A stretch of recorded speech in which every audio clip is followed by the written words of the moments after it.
qualified to IFBB Pro to Olympian. That's a really big level. Here's the question, Hadi. Your physique at the Arnold Classic was possibly your best physique to date. You looked incredible, and a lot of people thought that if you had brought that physique to the Olympia, you would have won.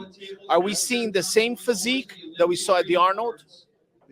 فکر میکنه یکی از بهترین بدنش رو تو آرنولد بود آوردی. امسال مثل آرنولد داره میای یا فرق داره؟ سال 2022 شماره من 1 بود. اینو میدونم. امسال هم 1. پس یه وحشتناکترین ورژن هادی چوپان سال 2024 دارید میبینید. من اومدم که مثل شماره‌ام اول بشم. He says he was first. Talking about he was the first winner in 2022 when he won, and then this year he's got the first place in terms of the first person coming out, and he says that he's going to bring the scariest version of his physique that's known. So when we talk about you on Primetime Muscle, you have the most hardcore fans in the world. What do you want to say to your fans, because they love you? شما طرفدارتون قوی ترین طرفدار دارین تو دنیا. به طرفدارتون چی میخوای بگی؟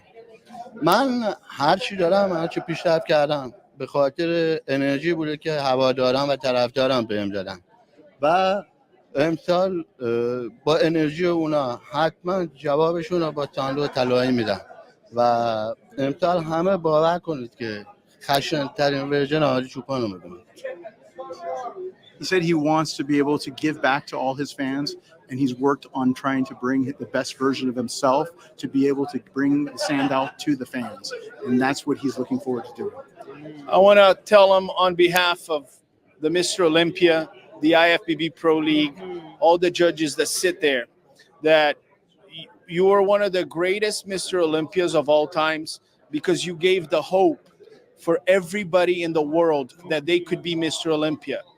And if you go on to win more Mr. Olympias, we'll never forget the first time you won, because you told every single kid in the world this is possible, and you will always be remembered for that. شما داره افتخار میکنه، میگه شما مستر المپیا شده بودین، مردم ایمان داری به مردم که مردم بتونن اونم یه روز شاید بتونن مستر المپیا بشن اینم مثل شما.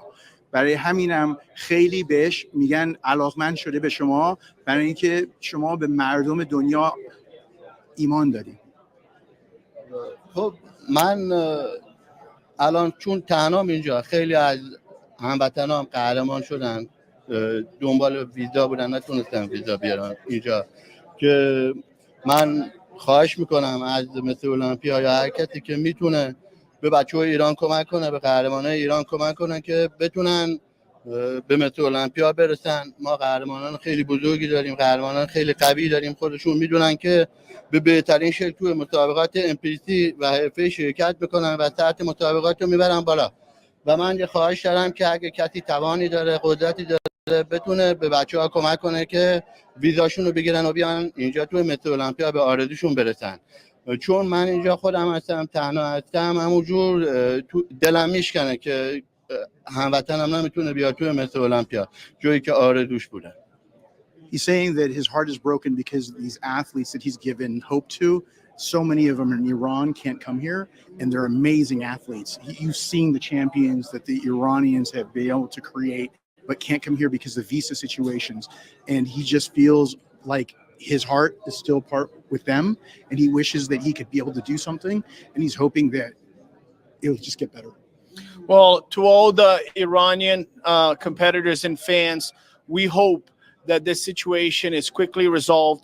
All Iranian competitors, Baruz Tabani, you know, our hearts are with you right now, and we would love to see you here. And we know that very soon the situation will be resolved. Thank you, Hadi Choopan. Thank you, Hani. And here we go, the big Azizam. Okay. The big man. The big man. So this is a big man sport, and you are now the big man in that sport. How you doing? I'm doing good. You know, like I said, 6th Olympia. We're here. We're excited. It's going to be a big one. So you gotta have a big man, right? You got to have a big man. Oh yeah.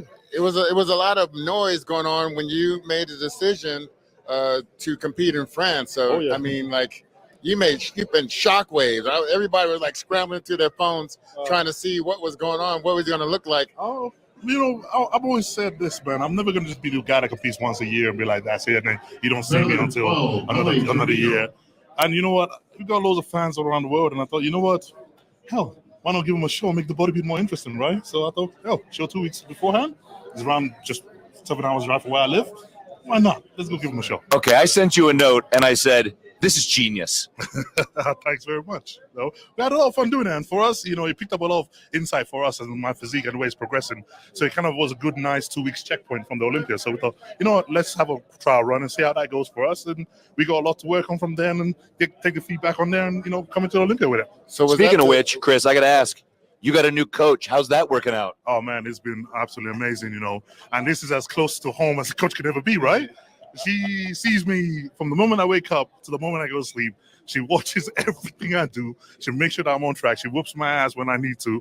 And yeah, man, it's been crazy, but it's been absolutely the best thing ever. Yeah, so there's no sneaking, no crackers, No, none of that. She don't have none of that in the house. Honestly, I wake up middle of the night, I'm starving, my stomach's going off. I go downstairs, I open the kitchen drawers, I'm like, there's nothing but spider webs in there. And I'm like, damn, she's hiding all the treats. So you can't even go to the store and be like, where you going? No, what are you doing? She knows exactly where I am at all times, and she's like, yep, everything's on track. And you know what, man? She's been working her ass off to make sure that we bring a package that will shock people to this Olympia. So yeah, it's gonna be something. So there's an old phrase, Chris. I know you've heard this: barn door lats. So Mr. Man walks out of a barn door, drops trow, and opens the lats. That was an insane picture. Oh, thanks very much, man. They say, like, with the bigger guys, in photos, it's very hard for us to come across when we stand on our own. So I'm like, you know what? Everybody knows how big a doorway is. So if I stand in front of a doorway, it gives you an idea of where we're at. So that's one of the reasons we did that. How are you, Jay? My guy. You too. You too. You don't know how much you helped me this time around. I'll send you those prayers. I'll send you those scriptures. Much appreciated. Yeah, always. Love you. So, champ. Hey, I'll talk to you, Tim. Oh, who's this guy? You know who I am. You know who I am. Yeah, he's the hater. The hater of haters. If Hey, isn't he? Tarek, come here, man. How am I a hater? I've been having this guy number one the whole year. What are you talking about? Well, every other episode he's got me first, but he's got somebody else first. No. You're not watching enough. Chris is notorious for changing his opinion. You're not watching enough. He's not sure of himself. Yeah. And you can go ahead right now on camera, live on Olympia TV, and tell the world, who do you have winning the Mr. Olympia? I got this man right here. Okay, sounds good. We'll see until the next guy gets interviewed. Huh? I had you the whole year. What are you I'm talking playing, about? I know. Well, you better tell the people at home you're playing. Hey, I'm not playing. I've been, ever since I stepped off last year's Olympia stage, I've been focused on this year's Olympia, so I ain't playing no games. I've been really critical of your physique over the years. I told you before you had baby abs. I said, start training those abs more. Baby abs. But I gotta be honest, I've trained my abs more this year than I've ever trained ever. I've trained them 3 times a week. And I think we're going to see a big change. And I'm glad you took that seriously because, being number one, you still can have more things you can work on. And I'm glad. Always improve. I don't care how good you are. Nobody's perfect. There's something you can always work on. And so, hey, I'm going to be a bodybuilder to the day I die. And I'm always going to be trying to chase my best. So I started putting my notes together for this year, and I've got notes back in there from a few years. 2019, you're in the 212s. Shortly after, you're the champ. Then that magical moment up in Pittsburgh. And here we are defending our title. Crazy, man. I mean, monumental. It's a lot of history that we're talking about here, and I say that as humble as I can because it's like I'm just living my dream. I'm blessed that God gave me this platform to honor and glorify him, my Lord and Savior Jesus Christ, through it. And he gave me a gift and he gave me a passion, and all the stars aligned with my coach. I have an amazing wife who supports me, friends, family, and just so many people out there that support me. And so it's not a one-man show by any means. Anybody that thinks that bodybuilding is done alone is a fool. So yeah, like I said, you know, a lot of monumental history you just rattled off there, and I'm grateful to be a part of it. Just like this weekend being the 60th Olympia. But you know, I feel like there's more work to be done. You know, I feel like I'm just getting started, man. You have an amazing support system. Yes. Is your daughter sleeping at night still? Or who's getting up to put her back to bed? Well, my wife is watching. She's like, you know who's getting up.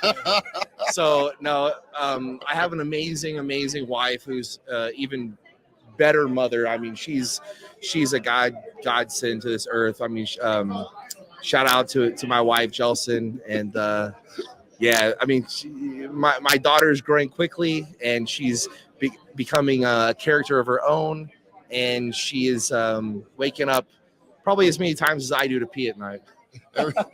Everyone's made a big commotion about your back double bicep, saying it was the best up there. They're saying that, you know, the other two that was challenging you for the title, they improved their backs. Is there anything that else you want to talk about your physique that you improved this year? The thing is like, again, we talk about how there's always something you can improve, but that I wanted to be able to you know, create even more distance with improving my back shots. So I think that's what we've been able to do this year, as well as, you know, bring up other shots that, you know, needed to be brought up. And so all around, I don't take one area versus another and go, oh, well, this is good enough and this one needs to improve, so let's just not worry about this. I'm always trying to improve everything.